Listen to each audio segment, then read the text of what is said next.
You want to support Roland Martin Unfiltered? Be sure to join our Bring the Funk fan club. Every dollar that you give to us supports our daily digital show. There's only one daily digital show out here that keeps it black and keep it real. It's Roland Martin Unfiltered. Support the Roland Martin Unfiltered daily digital show by going to RolandMartinUnfiltered.com. You can make this possible. Former National Security Advisor, Ambassador Susan Rice, believes that we are in the middle of two pandemics, coronavirus and racism. She also believes that both are national security threats. She joins us right now. Susan Rice, how you doing? I'm great, Roland. How you doing? Oh, you know, sitting here having to deal with stupid people who are 3 blocks away from my office, who reside in the White House, who say truly some of the dumbest stuff in the world. When you hear that nonsense, this refusal to condemn the Confederate flag and then say, oh, the people who are flying it, they are thinking about slavery. This is no big deal. It's freedom of speech. And if they want to fly it, you know, at my rallies, okay, whatever. Donald Trump is absolutely, Ambassador, appealing to the most hardcore racist or folks in pushing those buttons. Agree or disagree? Absolutely agree. I mean, the dog whistle has become a bullhorn. And the blower of that bullhorn is the modern day George Wallace. And, you know, it's that bad. It really is. And, you know, we've got the president expressing much more concern for Confederate monuments and flags than he is for the lives of Americans, over 135,000 of whom have died on his watch because his utter failure to handle the coronavirus. So he's made clear what his priorities are and how he intends to run for re-election, which is by pouring salt in the racial wounds and trying to, you know, divide this country. When you look at that decision made by the defense secretary, and then you hear the nonsense from Mike Pompeo, the Secretary of State. I mean, this is the individual. I mean, it's two contrasts. Secretary of Defense says you can't fly the Confederate flag at military bases. It's just not allowed. Then you overhear Secretary Mike Pompeo just in denial about how this nation was created, as if somehow that we haven't been dealing with racism, slavery, Jim Crow, and still dealing with the vestiges of that. I mean, these are so-called leaders, and these are leaders for the rest of the world. As somebody who's been on the international stage, it has to absolutely drive you crazy to see that as the representation of the United States.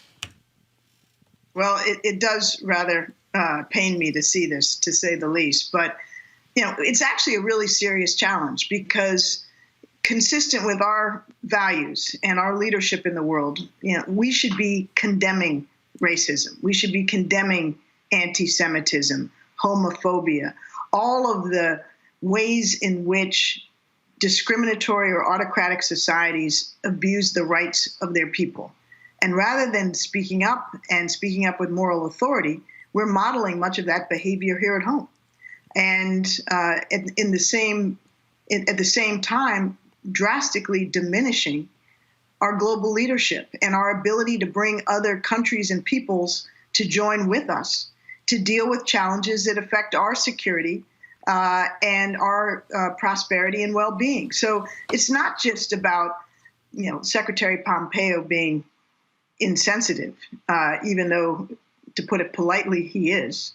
It's about squandering our leadership in the role and undermining our national security as a consequence. And when we talk about that, I mean, now again, after 8 years of President Barack Obama, not only, obviously being the first black president in American history, and that type of diplomacy, to see this, for lack of a better phrase, this thuggish foreign policy, this grotesque display that we see across the world, what are you hearing from foreign leaders who you still talk with?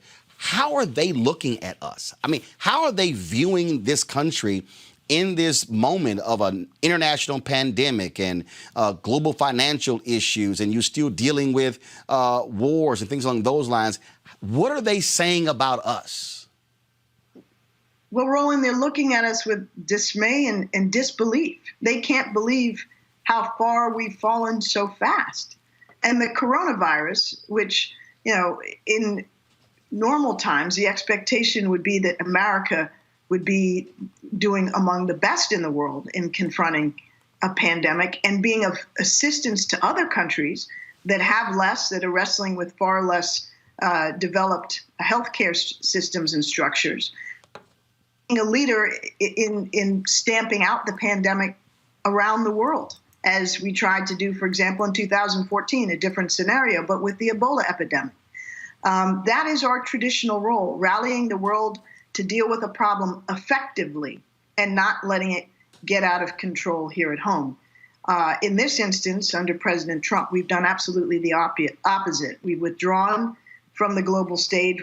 We've taken our marbles and gone home from the World Health Organization, precisely the instrument that is needed to help coordinate assistance to the world's most needy countries. And we have utterly failed and set the worst possible example for how to deal with this virus here at home. The highest infection rates, the largest numbers of deaths, and it's due to incompetence, dishonesty, a failure to follow the science, and increasingly willful neglect. I mean, when the president is telling students and our children and their teachers and the staff of schools that he doesn't care about their health, he cares about his reelection, and he views all of this through a political prism, that's when you know that we're in deep, deep trouble. And we truly are. And the world can see that. And they are just hoping that we have the sense to bring sanity back to the White House in 2021. Your book is called Tough Love. Here we go, show Tough Love, My Story of the Things Worth Fighting For. If you were sitting in front of a group of red hat wearing MAGA people, what tough love would you give them to say why they should not vote for this man again to be given 4 more years? Well, look, we need leadership that recognizes fundamentally that at the end of the day, we're all Americans. And we sink or swim in this country between our shores together. Right now, we're sinking, but we don't have to allow that to be the case. Americans of every political persuasion are dying. Americans of every political persuasion are losing their jobs. And what we need is leadership that puts the national interest and the interest of Americans first, regardless of where they live, regardless of how they vote, regardless of what they look like or who they worship or who they love. And we're not getting that right now. We're getting leadership that is choosing to put political self-interest above the livelihoods of all people, regardless of their political background. You know, the president goes to Oklahoma, the heart of red America, and holds a rally without social distancing, knowing that the consequence is going to be death. Now the governor of Oklahoma has COVID, and the rate of infection has spiked in the weeks since the president was there. So how is that helping anybody? And everybody with any sense understands that as long as the infections are raging, we can't sustainably reopen our economy. We can't put people back to work, which is what we all want to do. We all want to send our kids back to school. That's not a red issue or a blue issue. We're Americans. We want to educate our kids. We want them to be safe and have the opportunity to learn. And yet, because of this president who puts himself above everything else, it's not been possible. And he's going out of his way to rush through, deny the severity of the disease, pressure school districts, and pressure politicians to follow his deadly lead. And we cannot afford that. None of us can. When we think about America's standing internationally, the world has always looked to this nation to be a moral leader. Not always been the case. We've been that. Let's say Trump loses in November. What's the first thing a Joe Biden administration has to do to let the world know that that's now in our past and this is what we have to do moving forward? Well, Roland, let me answer that, but let me just put the answer in context. I think Americans need to understand that it's not a matter of simply flipping a switch and everything goes, back to a place where our leadership is immediately embraced and all is forgotten. A huge amount of damage has been done. Mm-hmm. Trust has been broken. People can no longer believe the word of the President of the United States on matters large and small. Everything is a transaction. Our allies are treated like adversaries. Our adversaries are embraced like, family members. It's absolutely upside down. And so as Americans, we need to understand that the first thing we must do is vote for change. And voting for Joe Biden, who has enormous experience, great relationships, the trust and the confidence of the most important partners we have on the global stage, is a critical and absolutely necessary first step. But we will have great work to do over the course of a next administration. And it's not going to all be done in 4 years, maybe not even in 8 years, because, Roland, understand that these very countries, particularly our closest partners, our allies in Europe, in Asia, and elsewhere, no longer can be confident that what we just did over the last 4 years can't possibly happen again. They have to fear that, that it's conceivable that we could come back to a place like this. So their trust will come back, but it will come back slowly, and it will need to be rebuilt with tangible action. So the first thing that Joe Biden should do as he enters the White House, knock on wood, in January 2021, is to reach out to our closest allies and neighbors, Canada, Mexico, our European partners, our partners in Asia, Australia, Japan, South Korea, and say to them, look, we understand that what has transpired has not been helpful. It hasn't been a partnership based on mutual interest and shared values and mutual respect. It's been bullying and transactional and based on falsehood. That is all going to change. We are back. We honor our alliance commitments. We understand that this is not a protection racket and it's not solely about dollars and cents. It's about our mutual interests and our shared security. And we will be here with you. And then we're going to have to take steps, concrete steps, that demonstrate that commitment. So, for example, we pulled out of the Paris Climate Agreement unilaterally after we had negotiated it. We have to go back. We pulled out of various other important agreements like the Iran deal. We have to take a new look at that. But most importantly, we need to be clear with our allies that at the end of the day, they are what matters most to us, because our strength in the world is a function of those alliance relationships.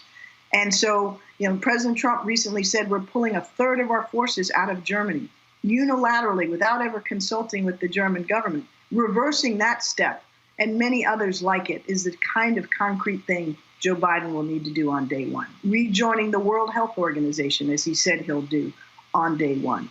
That's the sort of thing that signals that we are really back and we mean it. In your book, Tough Love, Henry, go to my iPad, you write about that last day as National Security Advisor.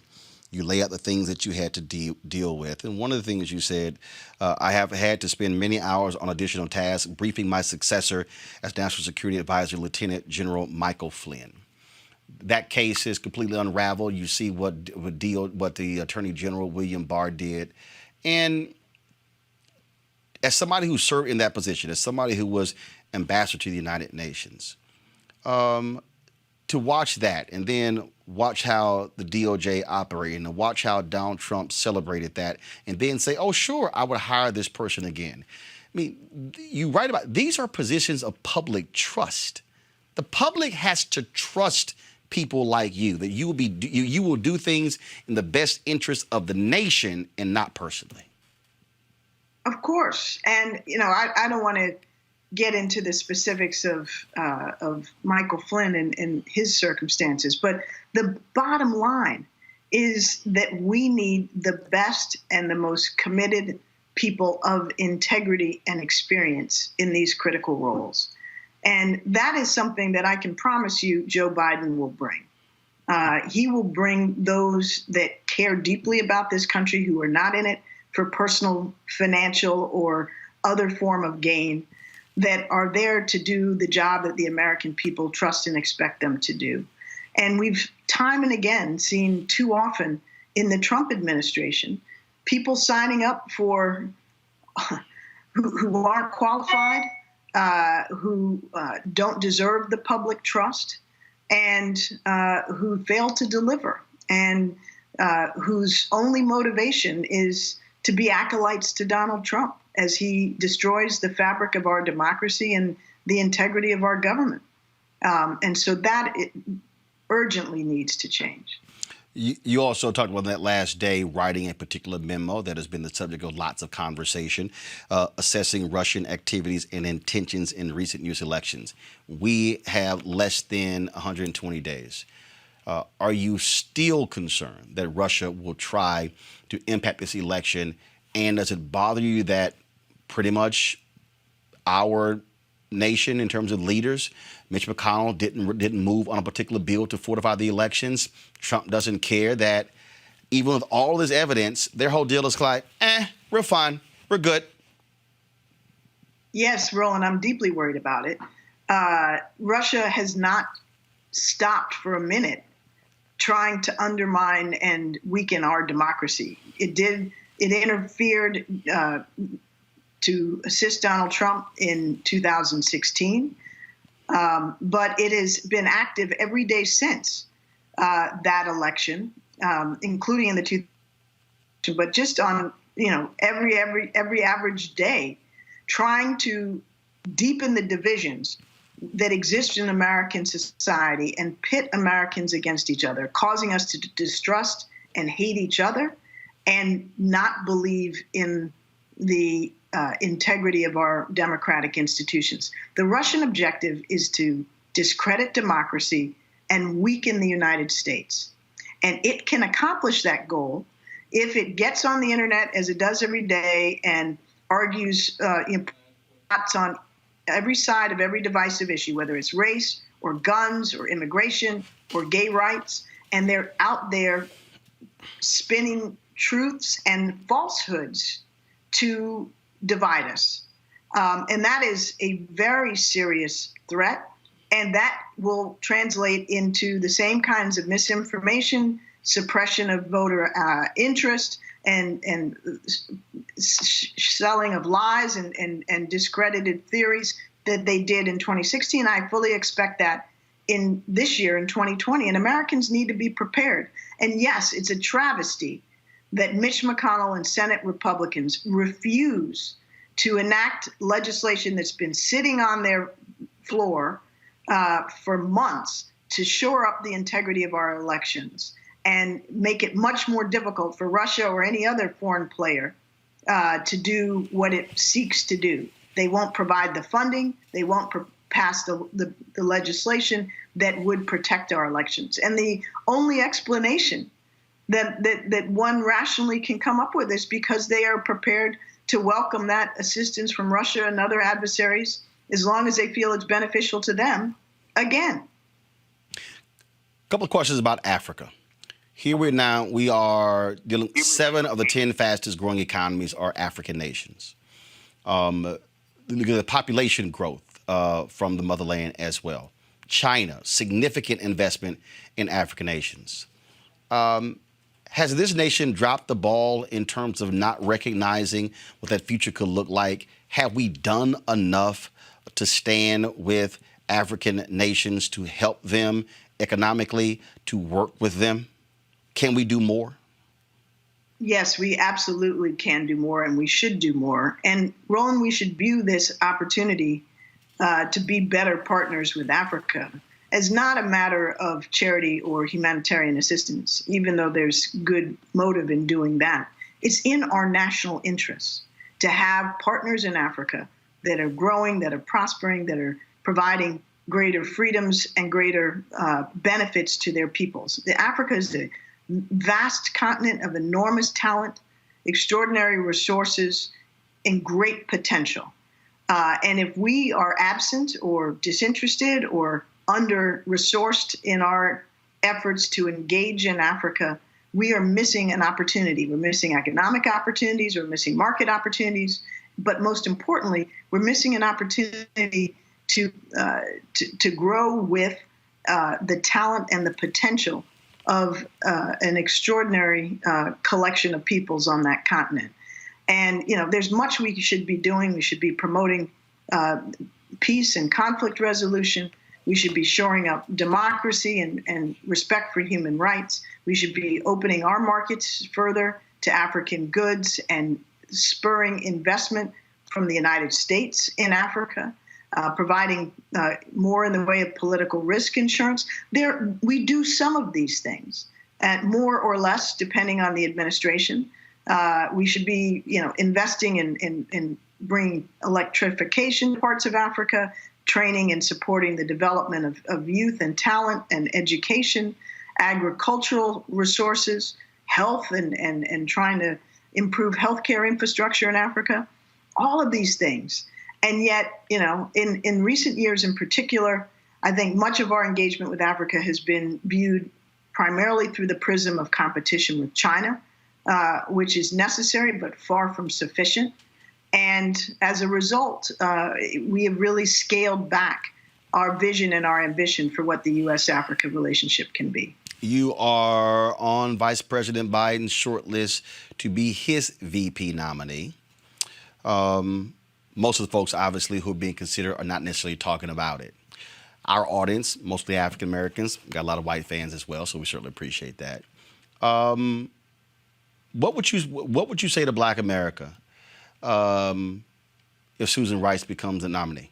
What would you say why that matters and what you bring that's important? Well, Roland, first of all, I have to say it is really humbling and an honor to be among those reportedly being considered for the vice presidency by Joe Biden. And he has an extraordinary list of women, any of whom I think would do a great job in that role. And I think it's going to be very hard for him to go wrong. So everybody brings a different set of skills, experiences, and talents, and they're all exceptional. My experience and what I would bring to a partnership with Joe Biden on behalf of the country is my years of experience at senior levels in the executive branch. For over 15 years, on almost 2 decades, I've worked in the White House and in the State Department and at the United Nations in the top tiers of our federal government. And when I was National Security Advisor, I was responsible for chairing and coordinating the cabinet-level committee of agencies that had to deal with every crisis that fell on our plate, whether it was the rise of ISIS or the Ebola epidemic and everything in between. So what I know is how to make decisions to forge policy out of different agencies with different budgets and different interests and constraints, how to get stuff done. And in a moment when the next president will inherit, assuming it's Joe Biden, a pandemic, an economic recession, a racial justice movement that needs to be fulfilled, and as we've discussed, our plummeting leadership role in the world, the need to have the government firing on all cylinders and being able to address those multiple simultaneous challenges is greater than ever. So my experience is in getting things done at the highest levels of government. I understand national security, foreign policy, diplomacy, obviously intimately, but I also understand many of the domestic issues that will inevitably arise. And I would be honored to be able to assist Joe Biden in whatever capacity he thinks that I can best serve. You mentioned Sorry, go ahead. No, you mentioned the issue of racial justice. That is going to be a significant domestic agenda. Absolutely. I have argued that in this moment of the reckoning, we're really operating in what I call the third Reconstruction. And so we're seeing these changes. We're seeing, I mean, it's been 9 weeks since the death of George Floyd, and we've seen significant amounts of change. But really, to deal with the inequality in this country, it is going to take massive reinvestment by this country. A massive plan, some call, an urban Marshall Plan, if you will, to deal with these difficult challenges. Have you thought about that and how major that needs to be, and to keep people focused on that? The first Reconstruction lasted 12 years. The second one lasted 14 years. I mean, this is something that's not going to just one bill, here you go, we're good. There's going to have to be a real commitment, or as Dr. King wrote in Chaos of Community, Where Do We Go From Here? He said, it's a check America's going to have to write that it has never really wanted to write before. Well, Roland, I've thought a lot about it, as many of us have. And, to me, we've had this extraordinary movement following the tragic murder of George Floyd. And thus far, that movement has really resulted concretely only in some flags and some statues being retired. And that's not nearly enough. That is, in my judgment, a missing of this moment. As gratifying as it may be to see the Confederate flag come down from the State House in Mississippi or from NASCAR, that's not what this is about. Systemic racism, in my judgment, requires systemic reform. And whether you call it a third Reconstruction or a New Deal or whatever the terminology you prefer, to me, we need a president like Joe Biden in the White House with the commitment and the vision and the passion to address these systemic requirements. And we need change in the Senate and sustaining the House, because without all three, we're not going to get this done. Look at the Justice in Policing Act, the George Floyd Act, good piece of legislation passed by the House. Do you think Mitch McConnell's going to let that thing go anywhere in any recognizable form in the Senate? No. And there's nothing radical or ridiculous or, even aggressive in that legislation. So that's emblematic of the problem. And to address this moment with a movement worthy of it and results that reflect that movement, we're going to need a sustained package of legislation that deals with all of the inequities, from the lack of jobs and economic opportunity, to healthcare, to education, to housing, to the environments that we live in that are killing us. All of these things are going to have to come together. And we need to implement them in a way that recognizes that they are born of historic and systemic inequality and racism, but that also brings along all Americans, because it's not only us as much as this moment has been about African Americans. We also have to be mindful of how systematic reform can lift up all of us and reduce the disparities that have become so glaring in our society. Folks, Susan Rice, the book is called Tough Love, My Story of the Things Worth Fighting For. Glad to have you on the show. Look forward to you coming back. Great to be with you, Roland. Thank you so much. All right, thanks a lot. Take care.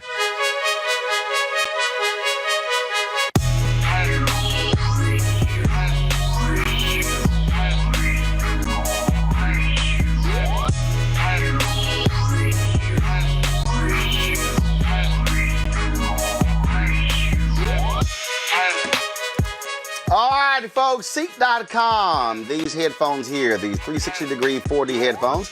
Mary Spio, she is the founder and the creator, the inventor of this. You can get these, folks, these 360-degree 4D headphones, good for listening to music, videos, gaming, you name it. All you got to do is go to Seat.com.